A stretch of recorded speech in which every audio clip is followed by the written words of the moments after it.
மக்கள் எந்த ஒரு காரியத்தையும் அஷ்டமி நவமி திதிகளில் செய்யாமல் தவிர்த்து விடுவதை கண்ட அந்த 2 திதிகளும் மிகவும் வருத்தம் கொண்டு தங்கள் கவலையை மகாவிஷ்ணுவிடம் சென்று முறையிட்டன. பெருமாளே, நாங்கள் என்ன பாவம் செய்தோம்? எங்களை மட்டும் மற்ற திதிகளைப் போல் பார்க்காமல் மக்கள் ஒதுக்கி வைக்கின்றார்களே, எங்களுக்கு இதில் விமோசனமே இல்லையா என்று வருத்தத்துடன் கேட்டன. இதைக் கண்டு மனம் இளகிய மகாவிஷ்ணு, மக்கள் உங்கள் இருவரையும் போற்றி துதிக்கும் நாள் ஒன்று விரைவில் வரும். உலக நன்மைக்காக நான் பூமியில் அவதரிக்கும் போது உங்கள் இருவரின் வருத்தமும் நீங்கும் என்று அருள் புரிந்தார். அதன்படியே வசுதேவர் தேவகி தம்பதியினருக்கு அஷ்டமி திதியில் கிருஷ்ணராக அவதரித்தார்.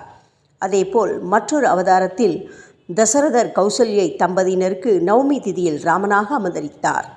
இந்த 2 அவதாரங்கள் மூலமாக அஷ்டமி நவமி திதிகள் இரண்டும் பெரும் பேறு பெற்றன.